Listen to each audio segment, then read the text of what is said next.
What's up, everybody? True Seeker here. I think this has something to do with the story that I did the other day about the feds are actually getting ready to charge Andrew McCabe with obstruction of justice. I guess his lawyer just finally been notified about that. It says this is a textbook case for granting use immunity. Michael Bromwich, an attorney for McCabe, wrote Monday in a letter to Republican Senator Chuck Grassley of Iowa, the chairman of the Judiciary panel. Mr. McCabe is willing to testify, but because of the criminal referral, he must be afforded suitable legal protection, Bromwich stated. Accordingly, we hereby request that Judiciary Committee authorize the grant of use immunity to Mr. McCabe. Grassley invited McCabe and other FBI officials to a hearing scheduled for July after the expected release of a Justice Department Inspector General's report on the FBI's handling of the Clinton email investigation. McCabe was fired in March, 2 days before his retirement, for a lack of candor during his interviews with the Office of the Inspector General and the FBI's Office of the Professional Responsibility about his role in authorizing FBI contacts with the media about the Clinton probe. The OIG found McCabe gave misleading statements in 3 interviews when asked whether he authorized former FBI lawyer Lisa Page to talk to the Wall Street Journal about the investigation in October 2016. McCabe also falsely claimed he told then the FBI Director James Comey, his boss, about the media outreach. Comey has gone on the record disputing McCabe's claims. Bromwich decried a stream of leaks from the Justice Department about McCabe's case in his letter to Grassley. He said leaks from the agency revealed the OIG made a criminal referral on McCabe to the U.S. Attorney's Office in Washington, D.C. Even though Mr. McCabe committed no crime, these leaks have forced us to acknowledge the criminal referral, said Bromwich, who added that he and McCabe are outraged by the leaks. Isn't that ironic? McCabe is outraged at a leak.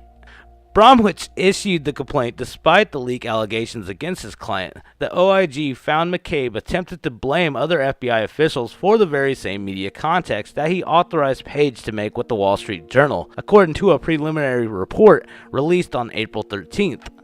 Bromwich noted the Senate Judiciary Committee is eager to hear Mr. McCabe's testimony in his immunity pitch.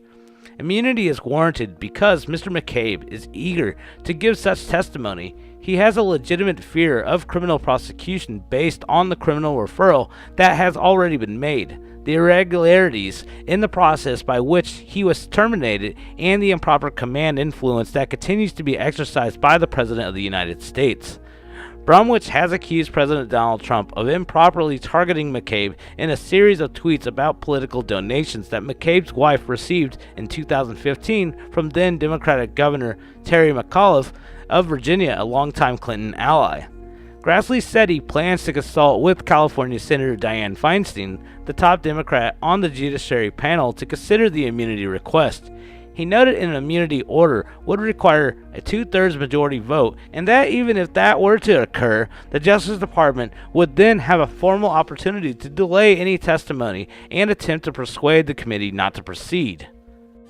All right, breaking right now, new report just came out, Washington Post. Federal prosecutors have now interviewed James Comey as they now weigh whether or not to charge his former deputy FBI director, Andrew McCabe, with a crime for his obsessive lying, which is why he was reportedly now fired.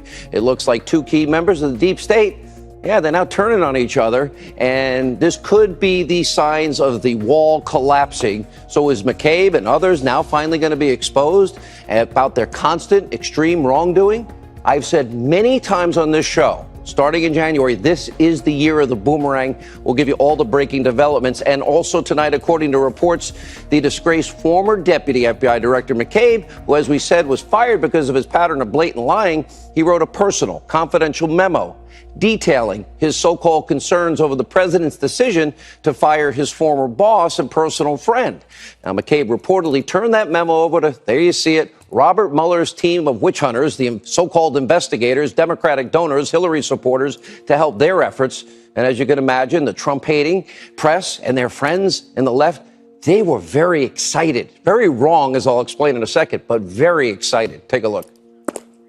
Now we find out that the president wanted to fire Comey on the grounds that he was concerned about the aggressive Russian probe. In other words, he did it to protect himself, to obstruct justice. This is clearly, it seems to me, close to the smoking gun of obstruction. We have enough information about this president and his attempts to control Rosenstein and Jeff Sessions, and to literally have them protect him from this investigation.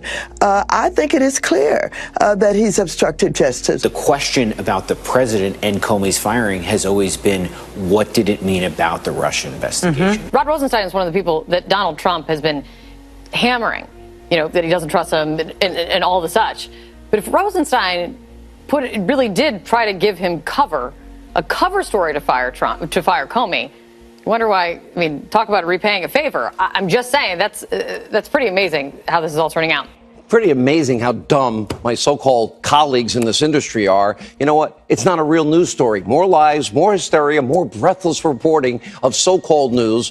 And while McCabe expressed concerns about Trump using a cover story to fire Comey, okay, here's what they're not telling you. The president had the full authority to fire Comey for any reason. He didn't need a cover story at all. Remember, even Comey himself said the president had the right to fire him for any reason. That's fake news. That's hysteria. That's outright lying to you, the American people.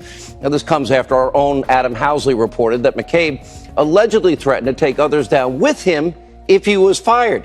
Get it? They're now turning on each other?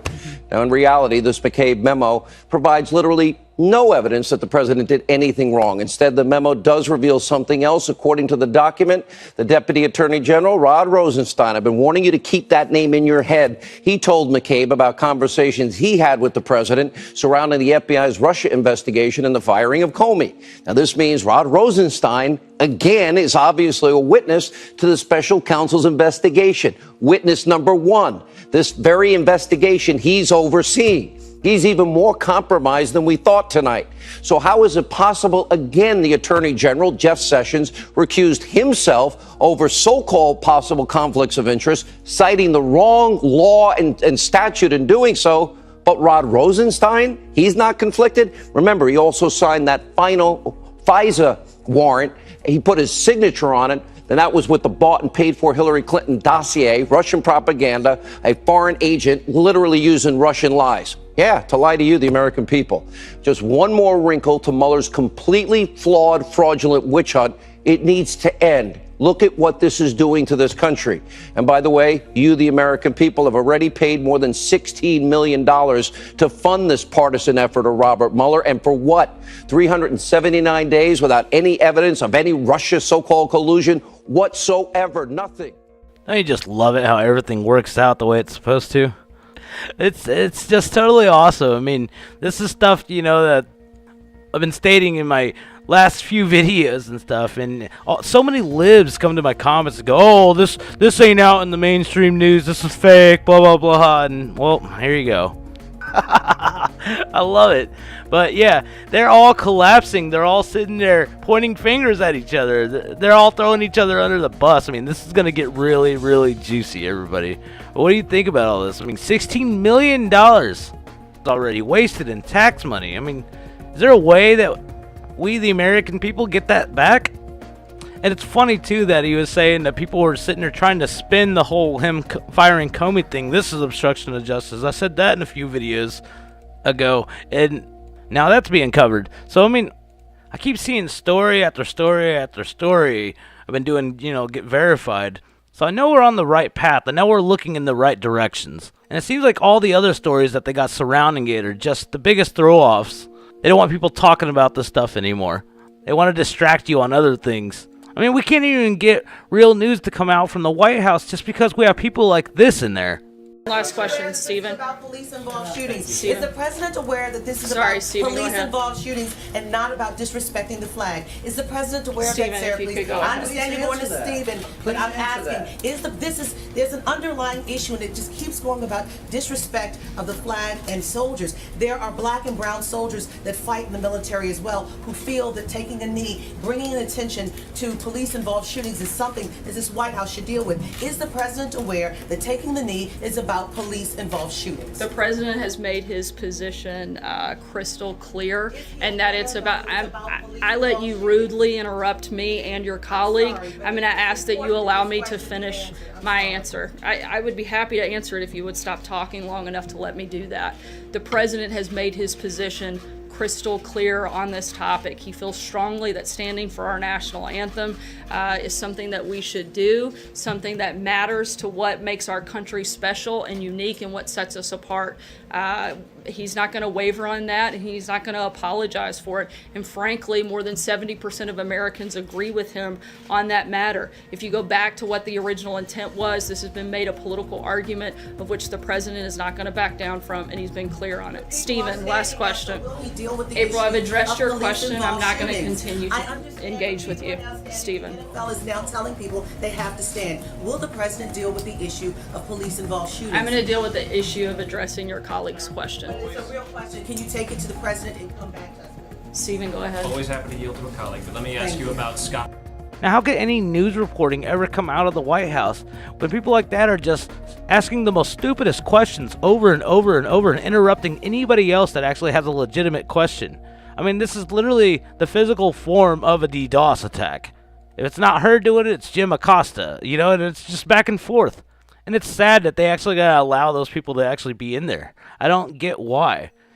It's a clear objective that they are not trying to report news. All they're trying to do is waste your time, the people's time, and the American tax dollar. That's all they're doing. So why can't we, the people, say that they're not allowed in there anymore? Why can't that be a thing? I'm sure there should be some kind of general rules for the press there. You can't just sit there and be rude like that and just keep over-speaking everybody. I mean, there has to be some kind of order in there.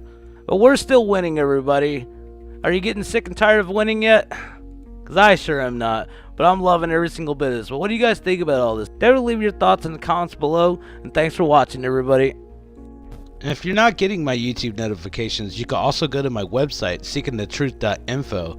And then I have a notification bell there that you could click.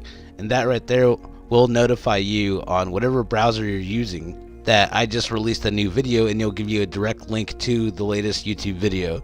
It's just another alternative way of sending out notifications.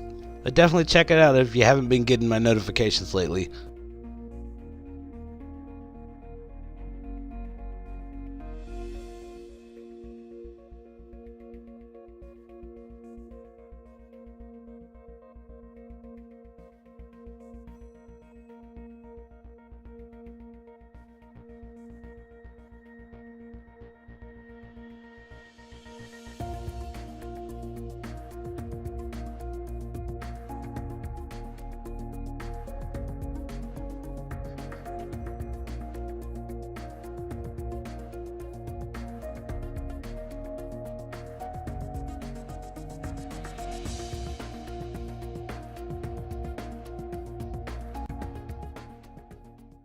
Please subscribe to our channel, like our video, and comment below, and we'll see you on the flip side. Peace! And don't forget to click the notification bell.